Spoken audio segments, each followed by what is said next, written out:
Hello there. Welcome to the channel. If you're new here, this is Nerd World Order. I have a small franchise of channels going by this point. At this point, when I've recorded this, there is Nerd World Films, Nerd World, and Nerd World History that are all linked in the description below, that are all catering to my OCD of liking things in nice, neat little boxes. Films is what it sounds like, it's dedicated to movies. The other ones, history, is historical events and people and things from history, and Nerd World is much more broad on a variety of different subjects and topics. Also linked in the description below are all the different social media that I am currently on.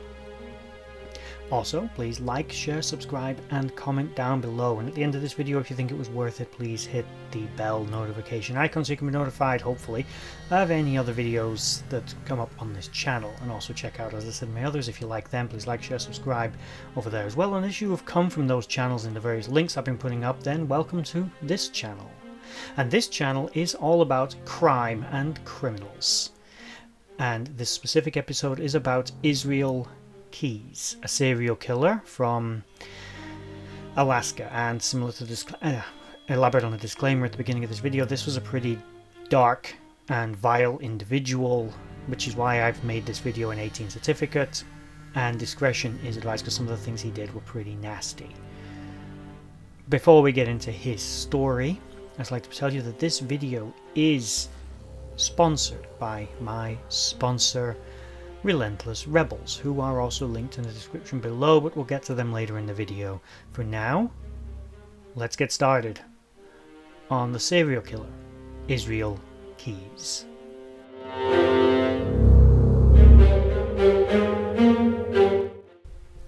So, quick note, you may have noticed change of clothing. This is because of the long upload period between videos, which was caused by my being really ill. So this video, I started it, then went ill, and had to finish it later. I've also been having some serious problems with my internet, but that's a besides the point issue. But now, let's get started on the early life of Israel Keyes. Keyes was born in Cove, Utah on the 7th of January 1978, the second of 10 children born into a Mormon family. But early in his formative years, perhaps between the ages of 3 and 5, his family converted from the Mormon faith to a more fundamentalist Christian philosophy. They would homeschool their children and would actually live in the woods for a while. Eventually, the family would up and move again to a cabin with a single room where all the children would stay, with no electricity and no running water. And again continuing to be homeschooled, as well as attending church. The family would attend church in Colville, Washington, which is where they had moved to, and one church that they would visit in particular, which was the Ark of the Christian Israel Covenant Church, which was a white supremacist church, and they would befriend a local white supremacist who himself would earn notoriety as being a murderer, known as Chevy Ko. Keyes would later renounce the Christian faith, instead initially embracing a form of Satanism, although later in his life he would be an open atheist. Actually once saying to a member of his family when they were trying to tell him about how he should be Christian, that not all people believe the same thing that they do. He had become an open atheist, of course, by his later life, as I stated, but in his early years he just wanted to get away from what he described as militia-like Amish culture of his fundamentalist Christian upbringing. Later, possibly to escape his fundamentalist Christian family, from the years 1998 to 2001, Israel Keyes would serve in the United States Army, where it would be stated by comrades that he served with, describing him as quiet, keeping to himself, although he would drink very heavily at weekends, sometimes downing entire bottles of whiskey in a single night. He would accumulate a few minor felonies in this time period, mostly DUIs, things of that nature, but nothing serious enough to really bring him onto the radar of any authorities in the area. Within the military, he specifically served as a team member of a mortar team in the 1st Battalion, 5th Infantry and then 25th Infantry Divisions at Fort Lewis, Fort Hood, and also would serve in Egypt. He also made some time in Northern Ireland at some point in this time. He would later claim that he committed murders in Washington. However, those are still subject to ongoing police investigations. In the year 2007, he would begin his own construction business called Keys Construction, working as a handyman, contractor, and general construction worker, something that he excelled at. At the age of 16, many years earlier, he had once built a log cabin from scratch himself, demonstrating a particular flair for carpentry. I've actually seen pictures of it. It's actually quite nice, and it feels weird to compliment a serial killer there, but it is. And he had a natural knack for carpentry in general. Now, as I said, the FBI are still investigating his claims of killing 4 people in Washington around this time period, but those may have been his earliest actual murders. Which brings us a bit forward to our next segment.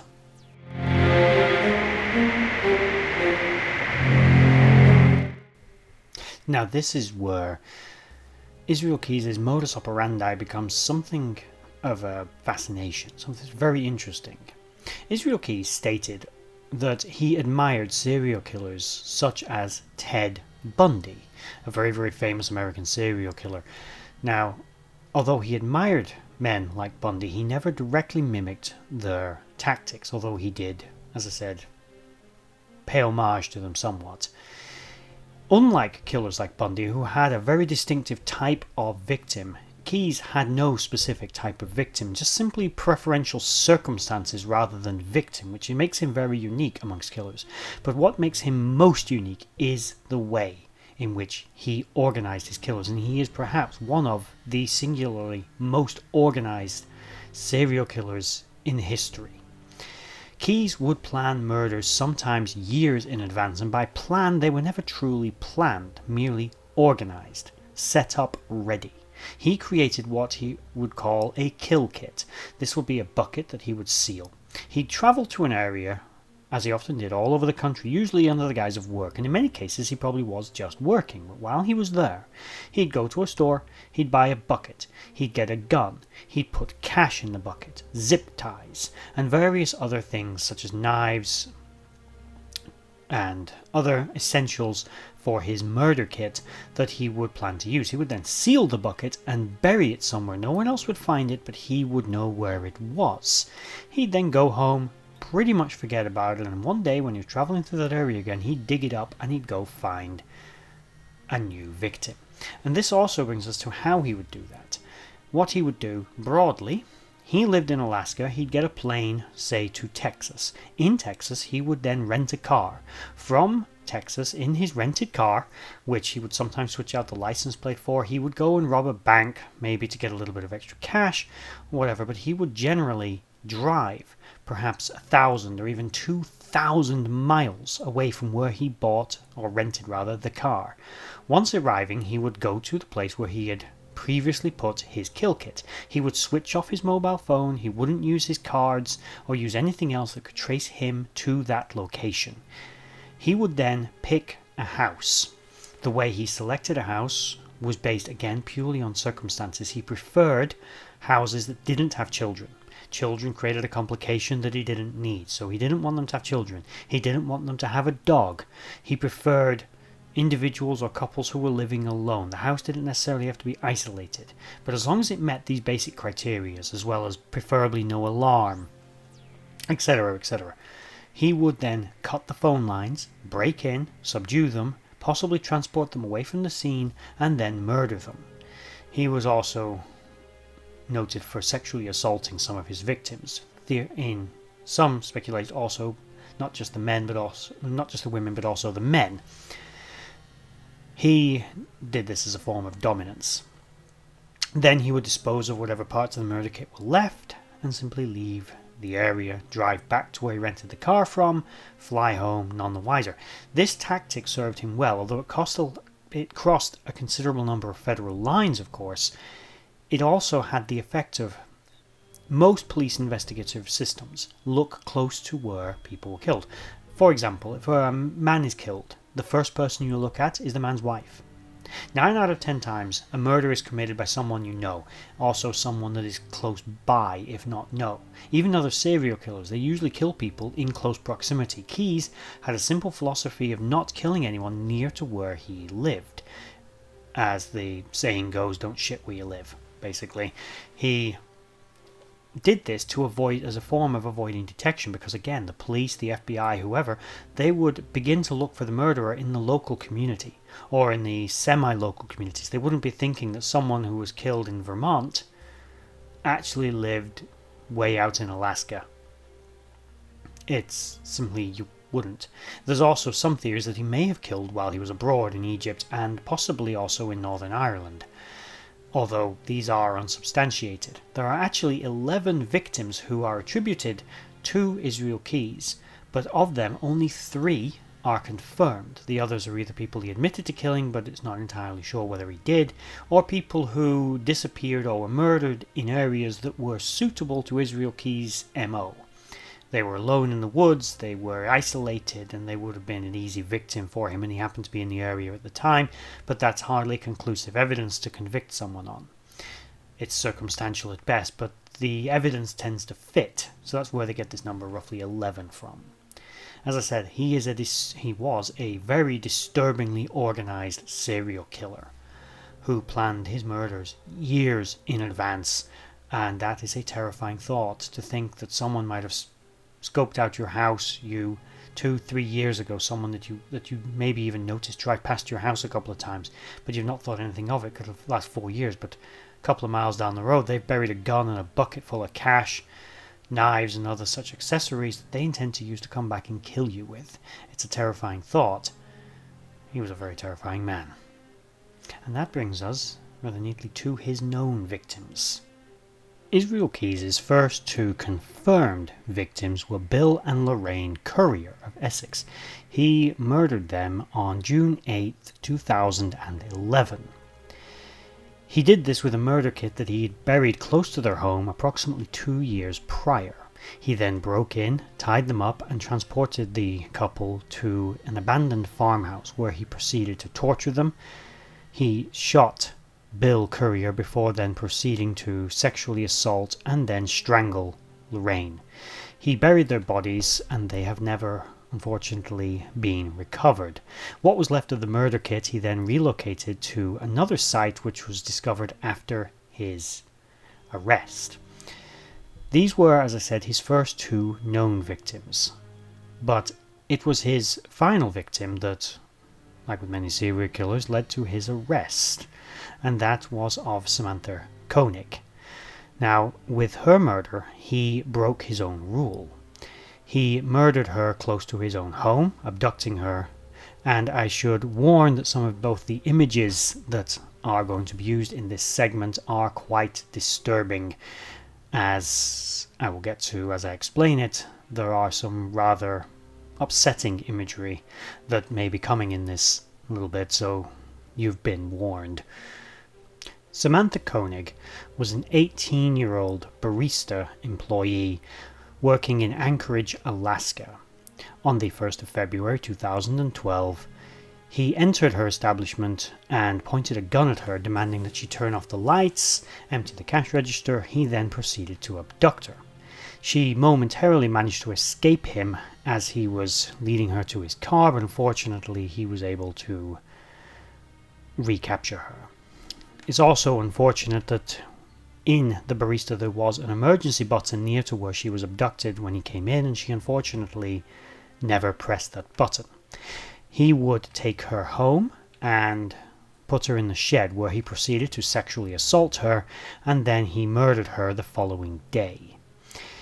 Then, with his family, bear in mind he was married and had children, we're not gonna bring them into this story too much, but at this point they went on a trip. They traveled to mainland United States, where they then embarked on a 2-week pre-booked cruise, leaving her body to freeze in the shed back home. When he returned home, there was a considerable manhunt looking for Samantha. Her father had started a significant campaign, posters and flyers looking for anyone that had seen his now missing daughter, and of course the police had CCTV footage from the barista where she had been abducted, and they were requesting any information. He then decided to do what is perhaps one of the sickest things of his life, and this is where things get disturbing. He went out to the shed, got her body, applied makeup, and then sewed her eyes open with fishing line. He then placed a newspaper next to her head and took photos, making it appear that Samantha was still alive. And he then demanded a $30,000 ransom for her safe return. Once he had finished taking the pictures, he dismembered her body and disposed of her in a lake north of Anchorage, Alaska. He then, once got the money, it was deposited into Samantha's account. He took the card on a trip into, again, the continental United States and began withdrawing cash from different ATM machines. But at one of these ATM machines, the camera was able to get a picture of him and also later of the vehicle that he was driving with the registration plate. And although he was wearing a disguise, he was eventually picked up on a random traffic stop when the police noticed that there were certain suspicious items within the vehicle and that he was from Alaska, where this girl was missing, and everyone was looking for someone traveling through the area who came from that location in Alaska using the stolen cards and accessing the money. He was then arrested, which again brings us to the next segment. And just before we move on to that, as I said, this is a very disturbing individual, and the world is better off without him, and I am truly sorry to the families of all of his victims, but for what he did to Samantha Koenig, this was disgraceful and sick. And I remember when I first learned of it, it really disturbed me, and I hope that people aren't equally disturbed as I was by it. But with that said, let's get on to the next part. However, before we do move on to that next segment on his arrest and final downfall, I'd just like to plug the sponsor of this video, Relentless Rebels, who specialise in Viking-style jewellery, a lot less murdery than the subject of this video. And everything that they sell, as I said, is a little alternative. They have their own branded stuff as well. They are linked in the description below. If you go to their website, check it out, find anything you might like. If you are going to purchase it, use the promo code NERD20 to get yourself a 20% discount. And it is free shipping around the world, so it's well worth it. The products are of a good high quality. They're generally stainless steel, but they are fairly unique, and there isn't much else out there on the market quite like them. And I've bought several of them. I recently purchased one as a gift for a friend, as well as several for myself while I was at it, which, as I've said in one of my other videos that I made recently, I was going to wear, but I still don't actually know exactly where it is, because as you can see behind me, I'm currently in the process of completely redecorating. It won't be this messy behind me forever, but at the moment I've got about 3 rooms in this house that are all moving about and changing, and I can't fit everything in them. So, mess. So I don't know where it is. But it is nice, and I do have a picture that I've probably put on the screen about now. And with that said, anyway, let's get into the arrest and death of Israel Keyes.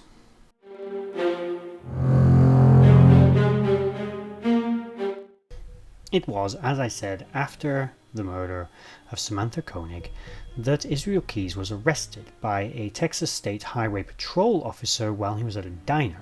He had once again used her credit card, and it had been traced, and the police knew that they were looking for someone from Alaska in that area. The Texas State Trooper had managed to find Keyes, as I said, at the parking lot of a Cotton Patch Cafe in Lufkin, Texas. This hero's name was Stephen Rayburn. On the morning of March 13, 2012, he had again used Koenig's credit card, which had been traced to New Mexico and Arizona by this point as he was traveling across the area, probably committing more crimes. That's kind of what he did in those areas. Keyes was subsequently extradited to Alaska, where he would confess to the murder. Now, during his debriefings, he is seen to be laughing and joking with the police, and he even at some point states, obviously he references other murders, other crimes, and how he just liked to get this over with. He doesn't want his family, his daughter in particular, to be Googling him one day and be finding out who he was. He was trying to keep the murders out of the press. This was more about his psychology, which we're going to get to in a little bit. But basically, he was trying to save face, and he put on a good face, as many psychopaths do, with the police, being, as I said, quite amiable and laughing and joking. But it was during an arraignment that he showed his true colours. He had managed to slip his leg irons, and he made a break for freedom. Now, although he was tasered, good, should have used bullets, but whatever, he was tasered and re-subdued and put back into jail. It showed what kind of a man Keyes was. There was the face he showed you, and then there was the real Keyes hiding behind the mask. Again, this is quite common with serial killers and psychopaths in general, that you don't see the real person until they want you to, or until they just simply can't hide it any longer. Now, as I said, you often see him laughing and joking with the police, putting on this face, and he does at one point mention that although basically he doesn't want the death penalty, he wants to get the trial over and done with, or he's going to deal with it himself, which is basically what happened. Keyes would later commit suicide in his cell and leave a note that was determined to be nothing useful to the criminal investigation that was found underneath his body. But generally speaking, that brought us to the end of the sad and sorry life of Israel Keyes, who I have no sympathy for if anyone wants to try and defend his upbringing, because of course nurture has something to do with it, but nature, which is what we're going to get to now, has just as much to do with it. And yes, his childhood's pretty crap, but that's no excuse. Plenty of people have crap childhoods and don't go on to kill people, do they? To be specific, Keyes died on the 2nd of December 2012 from slitting his wrists and self-strangulation. As I said, he left a note called Ode to Murder, but it basically had nothing relevant in it. However, underneath his bed were images of 11 skulls. These are thought to represent his 11 believed victims. However, it is also alleged by some, as with many serial killers, that this victim number was very likely quite higher.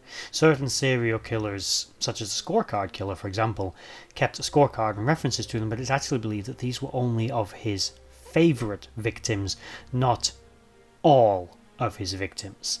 Meaning, like many times, the total number is very likely considerably higher, and considering how forward planning he was and how organised Keyes was as a serial killer, perhaps the most organised serial killer I've ever heard of, it's entirely plausible there were many more, maybe 2-3 times that number quite easily.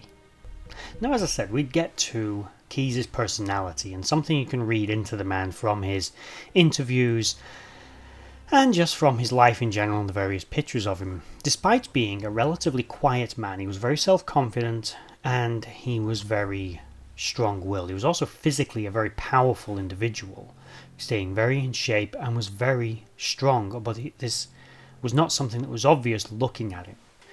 Now, in terms of his interviews, he's clearly trying to deflect not so much blame, but he's trying to look good. Keyes doesn't want to be known as a murderer. Keyes never wanted attention. He wanted to get away with it. A lot of serial killers, they hand themselves in, they give up, they stop. Sometimes they want the notoriety. Not Keyes. He wanted the challenge of killing a human being. He enjoyed hunting and generally murdering things. He did all the cliches as a child, like murdering animals and things of that nature, but he did not want to get caught. And when he was caught, he did everything in his power to make himself look like a decent, upstanding individual, and he wanted people to believe that. Now, he had always been extremely super organised in the way he did stuff. Very forward planning in his jobs, very forward planning with his life, with his money, with everything, very careful. And with his murders, even more so, because of course, he's up against the world when it's not just his victims, it's all the people that are going to be trying to stop him, and he didn't want to be stopped, so he planned everything down to the last possible detail until we get to Samantha Koenig. And I think we can look at her murder in a bottle as being very distinctive. Why her? Now, Keyes had no preferences. He didn't choose his victims based on looks, race, age, wealth bracket, nothing. It was simply opportunistic. And it wasn't opportunistic in like opportunistic weapons and everything was just disorganized. Everything else was organized, except for victim selection. And he desperately wanted everyone to believe that he had never seen or heard of Samantha Koenig before this event, and yet she was the one that made him break his habit. He never committed crimes local to where he lived. He didn't rob banks. He didn't walk into baristas and hold them at gunpoint before her. He abducted her, which was not unusual for his MO, but he took her back to his house, a house where his wife was, where his daughter was. All of these point to the fact that he did very likely know Samantha Koenig. He had seen her, he had fantasized about her, and she'd become an object of desire for him. And that is a horrible thought, but from his mind, he wanted to possess her. He wanted her, and he didn't care that she was close to him. Sometimes this is referred to as devolving, where a serial killer, they can no longer control their urges. It's never as good as the first time, and they just get more and more aggressive until eventually they do something incredibly stupid like what he did. Now, for argument's sake and to point it out, any murder is stupid. But from a serial killer point of view, especially a hyper-organized one like Keyes, to allow himself to give in to his baser urges and abduct, sexually assault, and then murder someone so close to home made no sense to his MO. If he had never done that, if he had not killed Samantha Koenig, he would likely still be alive and still be killing today. He was in the prime of his life and still would be. It's not been that long since he died. And he would easily have continued on. So there was something about her that set him off. So although he didn't have perhaps a preference, he didn't, but there may have still been something in Samantha that did make him target her specifically, because all his other victims were victims of opportunity. He went out of his way for her, and his protestations to the contrary belie the fact that he must have done, because it doesn't make any other sense for him to have taken her without it being on purpose. And that's very sad for her family, and what she must have gone through in those final days, or in that final day before he killed her. It doesn't bear thinking about it, and we will never know, because obviously she is dead and so is he now, and he's not exactly going to tell people what it was about her that set him off. Although understanding that is the first step to stopping the next Israel Keyes, who is out there somewhere right now. And that is one thing that has come from that might actually be useful to perhaps stop the next murder or the next death. And there is at least that. Israel Keyes was a disgrace of a human being, and the world is better off without him. Whether he would have been executed for his crimes via trial, we'll never know, and by taking his own life in the way that he did, we'll never know the true extent of his crimes. He was certainly guilty of at least 30 bank robberies, the police believe, and certainly at least 11 murders. Several of which I've not covered are believed to be directly attributed to him as known victims, and others are just ones he alluded to, but as they are not confirmed, I'm not going to include them as a breakdown as to what happened to them and how he did it, but basically it's the same sort of thing. And as I said, the world is better off without this man in it. And there we have the life of Israel Keyes.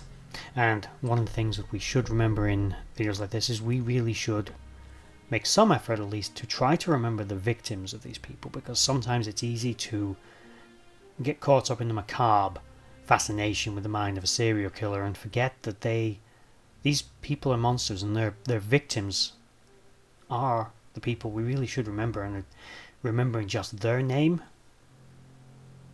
devalues perhaps what they did.